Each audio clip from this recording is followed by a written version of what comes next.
Seguimos nuestra recorrida para desfondar, para descular al monoteísmo, para entrarle despacito, para conocer muy bien cuáles son las grietas de su edificio, o mejor dicho, las aberturas, sus orificios. Así que, para evitar este empalagamiento de rimas y que me confundan con una suerte de Abel Pintos de la arqueología de la historia del monoteísmo, vamos a recordar que habíamos planteado una línea para entender cuáles son las bases del monoteísmo hebreo. Y básicamente habíamos comentado, habíamos sostenido, habíamos propuesto que Moisés era un copión del faraón. Se había copiado del faraón las reglas, las estructuras, ciertos conceptos cruciales de la religión monoteísta primera en la historia de la tierra, de Akenatón, de Amenhotep IV, que luego cambió su nombre porque los hechiceros y los sabios y los magos estaban muy enojados, como siguen estándolo, con la idea de un Dios único. Pero esa es la rama egipcia de una de las tantas conexiones, porque por la rama mesopotámica también cruzamos al monoteísmo con Abraham, proveniente de Ur. Y en Babilonia también tenemos el culto a Marduk, con características fuertemente monoteístas.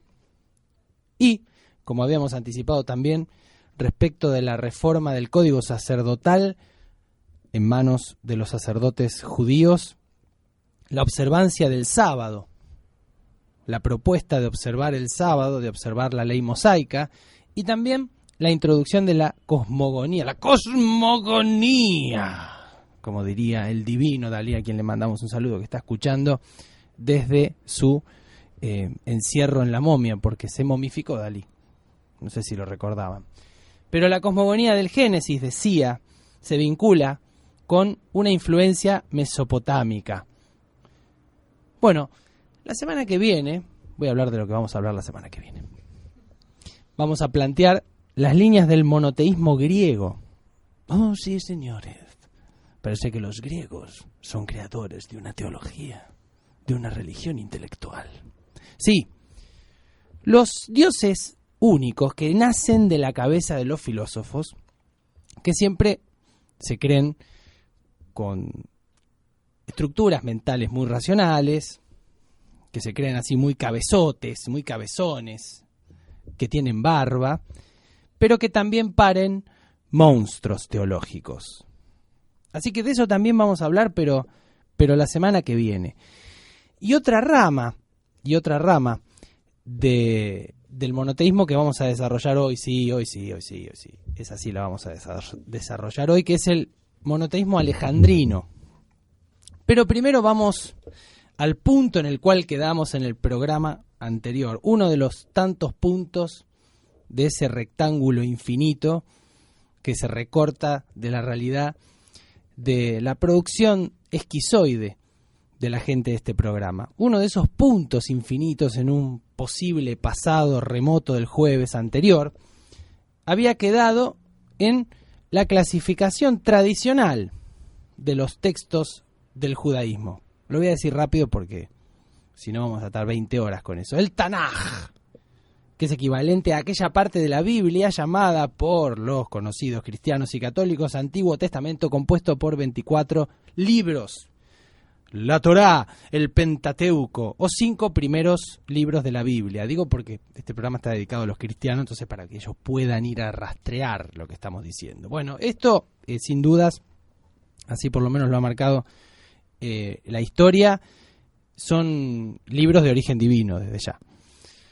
Después tenemos el libro de los profetas o los Ketubim, literalmente traducidos por los escritos, pero la ley hebrea o halajá se basa también en otras obras consideradas normativas, entre las que podemos contar la Mishnah, el Talmud, el Mishneh Torah de Maimónides, el Shulchan Aruch y uno que es muy importante a efectos de los que estamos en realidad más del lado de Hermes, más del lado de Dionisos, más de toda esa banda, de la banda politeísta. Que todo esto en realidad, obviamente inspirado por la banda politeísta, es una forma muy, muy amable de estar viendo estratégicamente dónde colocamos las bombas. No sé si me explico. Decía, este libro, el que más rescatamos nosotros los politeístas del judaísmo, es el Zohar, que es el libro místico por excelencia del judaísmo, que es la base de la cábala judía. Bueno, esta elaboración de textos sagrados, bueno, más o menos Dios se inspiró en distintos momentos para su redacción, porque desde cierta dogmática hasta la redacción de los textos la hizo Dios. No sé si me explico. En el siglo IV antes de Cristo tenemos la canonización de la Torá. Hacia los siglos III y II de los profetas, y por último, en el año 90 después de Jesucito se incorporaron, por ejemplo, el Cantar de los Cantares, donde nos damos cuenta, percibimos ese erotismo judeocristiano, y el Eclesiastés. Va todos bajo el nombre de escritos, écrits, dirían los franceses. Y así quedó establecido el corpus textual que conforma el Antiguo Testamento. Punto y aparte. Vamos a hablar de Alejandría. Vamos a hablar de la Koiné. Vamos a hablar de un lento camino hacia el universalismo. Lento y sangriento camino. Alejandro Magno, como bien saben, quiso universalizar el saber griego. Vamos a decirlo como muy rápido, muy veloz. Aristóteles era preceptor de Alejandro Magno. Y Aristóteles había llevado a cabo toda la compilación, desde su óptica, del saber de la antigüedad. La semana que viene vamos a hablar de la importancia de Platón, pero todavía ese culito casto no lo vamos a tocar. Vamos a hablar un poco del culito de Aristóteles, que se sentaba y sistematizaba el conocimiento. Entonces decía, bueno, a ver, por acá el movimiento, física. Vos tenés cara de que te preguntás por el ser de las cosas, bueno, metafísica. La otra tiene cara de que está investigando otra rama, ética. Entonces le escribe una ética al hijo, etc. Sistematiza el conocimiento. Estudia los presocráticos y lo que va haciendo es una jibarización. O sea, va reduciendo. Entonces dice, bueno, no. Con los atomistas no estoy de acuerdo porque no hay vacío ni hay átomo. Chau los atomistas. Los cínicos, ni siquiera merecen una mención. Los sofistas, el problema del lenguaje. ¿Qué problema del lenguaje? Decía Aristóteles con su culito sentado. ¿Y qué problema del lenguaje? Escúchame. Cada palabra significa una sola cosa. Chau los sofistas. Bueno, él fue organizando así. Alejandro Magno, cuando tenía 11, 12 años, dijo, señor Aristóteles, quiero conquistar el mundo y ser un garca. ¿Qué me recomienda? Entonces Aristóteles dijo, bueno, como yo también quiero ser un garca y quiero conquistar el mundo, pero a través del conocimiento, mira, yo acabo de hacer una sistematización de todo el corpus de la antigüedad clásica, así lo dijo Aristóteles, de la antigüedad griega, y vos vas a fundar el helenismo. Cuando seas grande y seas un garca, todo este conocimiento te va a servir para dominar el mundo. Entonces, convertite en un asesino, convertite en un criminal, destruí a todo el mundo, armate un par de orgías, porque tiene que descansar el guerrero también, y lleva todo esto. Bueno, esa es la historia no sabía que le iba a contar hoy, de Aristóteles y de Alejandro Magno. Y Alejandro, como buen poderoso, ¿qué hizo? Fundó unas distintas ciudades con unos métodos hermosos de masacramiento y de respeto a la diversidad, ojo al piojo, y a una de ellas le puso Centro Cultural Néstor Carlos Kirchner, digo Alejandría, le puso su nombre, le puso Alejandría. Y en aquel entonces, en la dinastía de los Ptolomeos, ya después de que Alejandro muriera, salte un poquito en el tiempo, sabrán entender, crearon el primer museo. Esta es una palabra hermosa que significa templo de las musas. Y asimismo, en esta ciudad se construyó, como bien saben, la biblioteca más importante del mundo antiguo, que después los respetuosos cristianos la quemaron. Pero en este contexto podemos pensar la constitución de una unificación del mundo.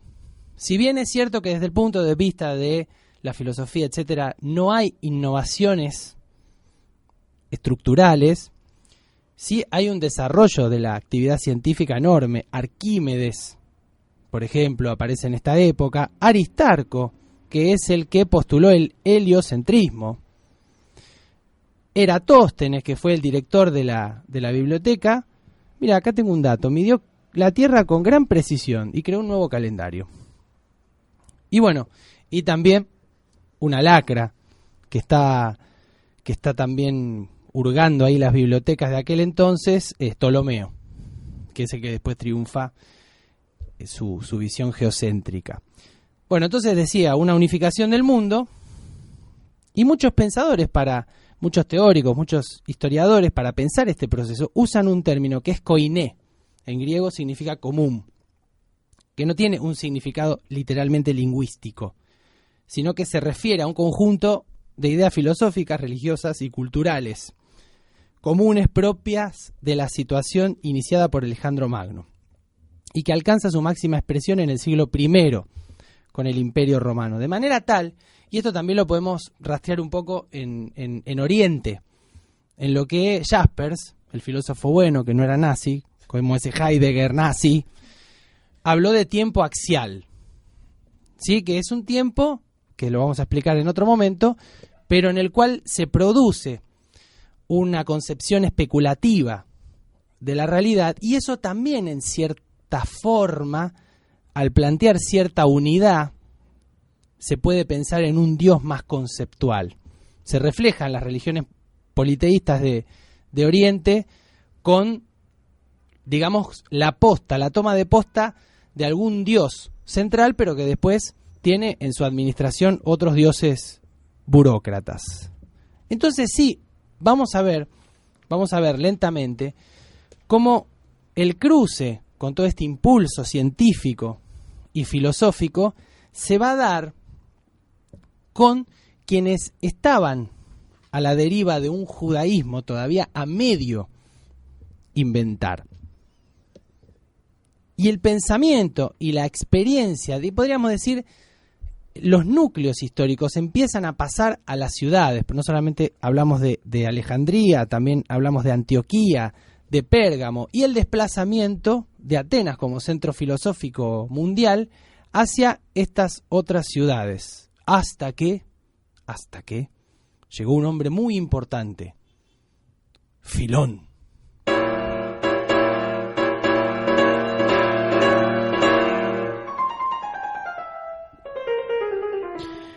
No hay mundo, ni invisible dominio oculto, ni espíritus, ni mundo de espíritus, nada de eso, nada de eso. Hay simplemente un estado escondido y oculto, un desplazamiento a partir invisible de los cuerpos humanos, cuyo estado anatómico externo, orgánico externo, es el único estado reconocible, valorable de todos los cuerpos. Esta partida o desplazarse invisible de los cuerpos humanos es un estado en el que no se permanece, en el que no se puede permanecer, porque es el vacío y la nada, y habitar en él es permanecer muerto. En lugar de querer estar vivo, de buscar permanecer vivo para ganar la vida eterna, y este estado en el que no se puede permanecer porque es el vacío y la nada, el vacío de la nada, es un estado en el que hay que evitar, hay que vencer la tentación de hacerse cuerpo, de dar vida al cuerpo. Pero es cierto también que a través de aquel dominio pasa todo lo que hay de valorable en un cuerpo, y que no es el estado pútrido o fluido, que no es un estado químico o físico, que no es tampoco el estado alquímico de los cuerpos, no es un estado sensible, y es peligroso y mortal quedarse allí. No es un estado insensible y nada más que eso, no es un estado imperceptible y nada más que eso, y no es un estado que pueda percibirse, pero es el estado perceptivo, y no es el estado de no percepción, el estado repulsivo. No es un estado, es una voluntad de vacío, una voluntad que crea el vacío. Arton Inarto.